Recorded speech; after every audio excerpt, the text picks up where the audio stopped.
here. We gotta get these kids out of here. Yes, she needs Why? you. What's She wrong won't with get her? up. Gene. Let's try Skyway. Skyway. Oh my God! Watch out!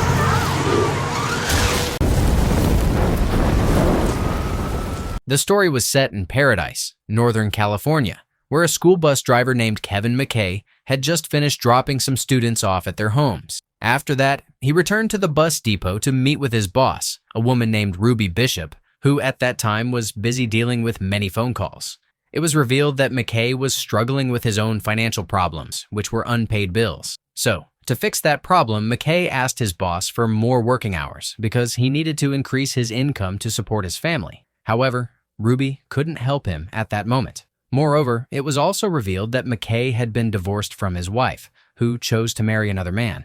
Because of that, McKay lived with his elderly mother and his teenage son, Sean. On the other hand, because of his parents' divorce, Sean had become very lazy and had been skipping classes. He spent all his time on his phone and kept ignoring his father's advice. Even though McKay had tried to explain how hard he worked to provide for Sean and the family, he still refused to listen, which caused a lot of stress for McKay. The next morning, at around 6:15 a.m., a very strong wind suddenly blew across the area, and these winds caused sparks to fly from an electric pole, which quickly started a fire in the dry grass around it.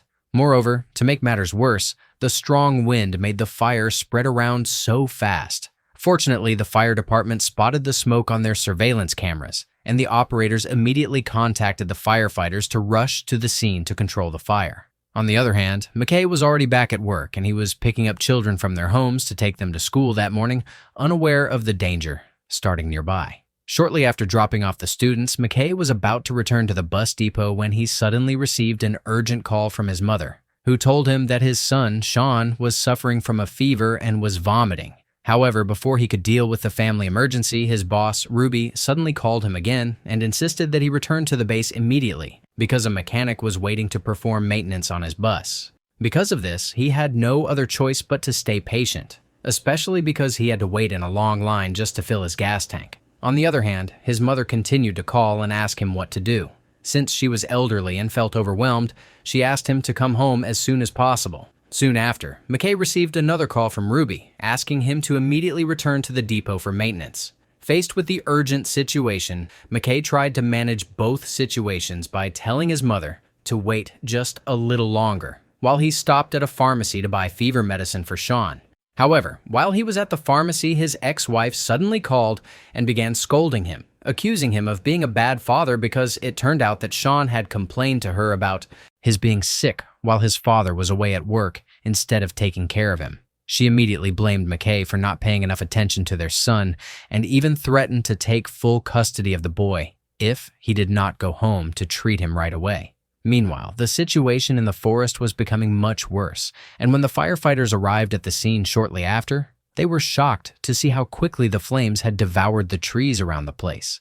Moreover, because of the powerful winds, they realized the fire was spreading too fast for them to handle alone, so they decided to retreat and call for reinforcements from the central station to deploy all available teams to fight the growing fire. Long story short, the fire department chief arrived near the fire, and in a panic, he quickly realized that the flames would soon reach the city of Paradise. So, to avoid causing a mass panic among the residents, the authorities decided not to order an immediate evacuation, but instead, they sent 2 water planes to try and stop the spread from reaching the residential area. However, things were not as they expected, because the wind was too strong and the planes were unable to put out the fire. Shortly after, they received a call from a firefighter who was trapped in the fire zone, reporting that the flames had already reached the residential area and burned down almost all the houses. However, since he couldn't turn back, he chose to stay and help the residents who were still there. Soon after, upon finding a group of people who needed his help, the officer realized that the roads were blocked. However, he saw that there was a river not far from there, so he ordered everyone to leave the car and jump into the river to protect themselves from the heat. Meanwhile, at a school located near the fire zone, 23 students were still waiting because their parents were stuck in the evacuation traffic. On the other hand, the school decided that these students had to be moved to a safer pickup point, at an elementary school about 10 minutes away from there. But since the teachers and the principal did not have enough room in their cars for everyone, Mary Ludwig, one of the teachers, decided to call Ruby at the bus depot to ask for help. And upon receiving the call, Ruby immediately used her radio to find any driver who could pick up the children. Among all the drivers on the road, Kevin McKay was the only one with an empty bus.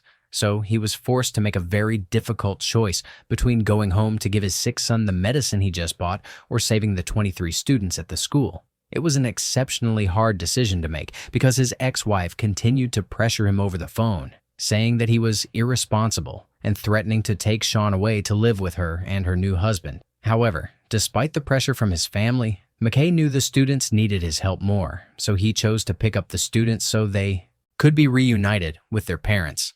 After going through a long traffic jam, McKay eventually arrived at the school, where he met with Mary and quickly loaded the students onto the bus to take them to the designated pickup point. At the same time, the fire department chief had arrived at headquarters to coordinate the rescue. He quickly ordered an immediate evacuation for all residents and asked the power company to shut off the electricity, knowing that live power lines could be dangerous for both the firefighters and the people trying to escape. On the other hand, back at the bus depot, Ruby was busy checking on her drivers, and that was when she realized that out of all her units, McKay was the only one who had not returned, thanks to the traffic jam. At the same time, because the power was out in many areas, the radios and communication tools weren't working at that moment, which meant McKay could not call the depot for help. Then, seeing that the main roads were completely blocked by the traffic jam, McKay decided to take an alternative route. However, this choice made Mary and the students feel very nervous. Meanwhile, Ruby was still at the base trying to reach McKay when a warning suddenly came over the radio, stating that the fire would soon reach her location. Upon hearing that, she and her employees had no choice but to leave the base immediately. At that moment, the thick smoke from the fire had turned the entire city of Paradise as dark as night. To make matters worse, the traffic jams grew even worse, and the fire department became increasingly panicked. Seeing the situation, McKay soon realized that his plan to take a different road was a mistake. Moreover, many people had the same idea, and soon the road was jammed, causing more problems for them in the middle of the fire zone. After being stuck in traffic for half an hour, the children began to get very scared. So McKay knew that he had to do something. He then stepped off the bus and asked Mary to take the wheel, while he walked to a nearby intersection to see what was causing the delay. Soon, he discovered that a fire truck was blocking the way because the crew refused to move since they had to fight the fire there. Seeing that, instead of arguing or asking the firefighters to move, McKay decided to help direct the traffic himself so that his bus could squeeze through. In short, once they finally escaped the jam, Mary felt relieved because they were only a minute away from their destination. She then told the students to gather their things and get ready to meet their parents. However, when they arrived at the elementary school, they were shocked to see that the building was completely burned down. Where are they? No.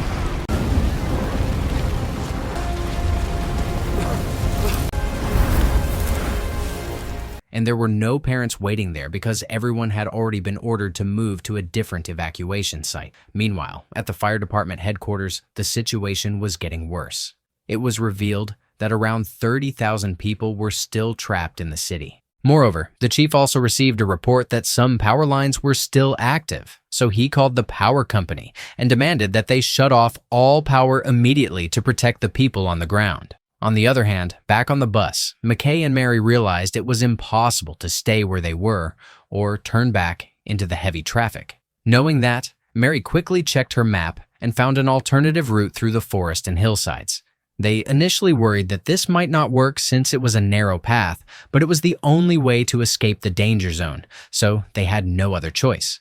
As they drove, the situation became even more tense when power poles and cables began falling into the road. To make matters worse, looters with guns started appearing, looking for any working vehicle they could steal to get to safety. They tried to target the bus, but luckily, McKay was able to defend his bus and drove away quickly to get everyone safe. Meanwhile, Ruby had arrived at the evacuation site and immediately began searching for McKay and his missing bus. She asked all the other drivers if they had seen him, but no one had any information. Upon hearing that, she looked worried and stressed because she was responsible for the safety of the children and had to take responsibility if anything happened to them.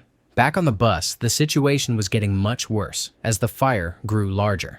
Moreover, thick smoke had begun to enter the bus through the air vents, so they had to turn off the air conditioning, leading the temperature inside the bus to rise quickly. And the children began to complain because they were hot and thirsty. To help them stay calm, McKay and Mary decided to stop at a small market near the gas station to look for water to cool them down. When they stopped, Mary quickly went inside to find supplies while McKay stayed with the children, knowing that if anything happened to her, he was the only one left to protect the kids. At that moment, while Mary was grabbing bottles of water inside the store, McKay noticed that there was a fuel tank nearby, and the strong winds carried the fire toward it. Within moments, the tank caught the spark, causing it to explode, and the fire spread rapidly around the station.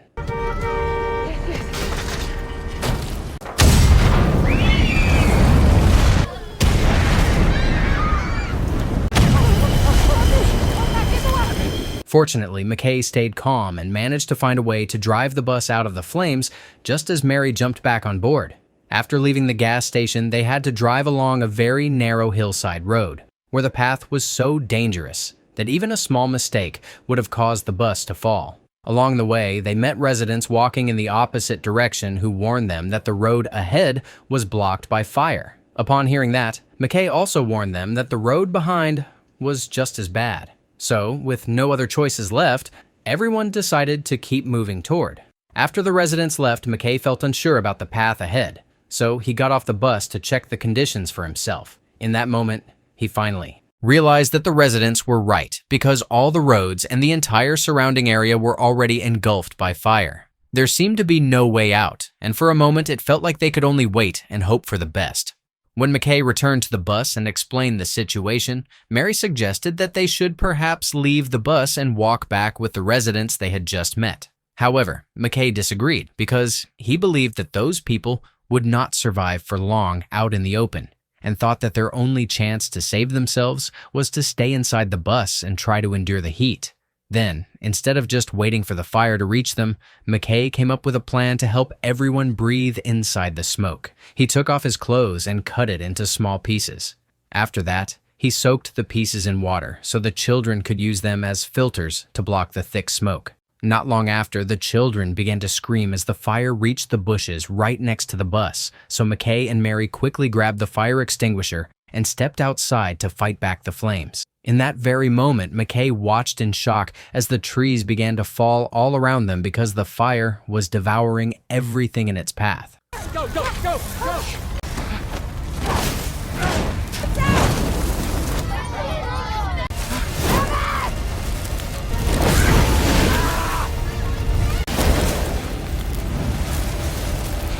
Realizing they would die if they stayed still, McKay decided that they had to go through the fire in front of them. But unfortunately, in that moment, the bus engine suddenly died, forcing him to get out of the bus and fix it as quickly as possible. Thankfully, he managed to make the engine work again soon after. Once the engine started again, they faced their most terrifying moment yet, which was the fire itself. McKay quickly drove his bus at a high speed through the flames, passing the burning trees and bushes on both sides of the road, until finally, they managed to pass the fire safely.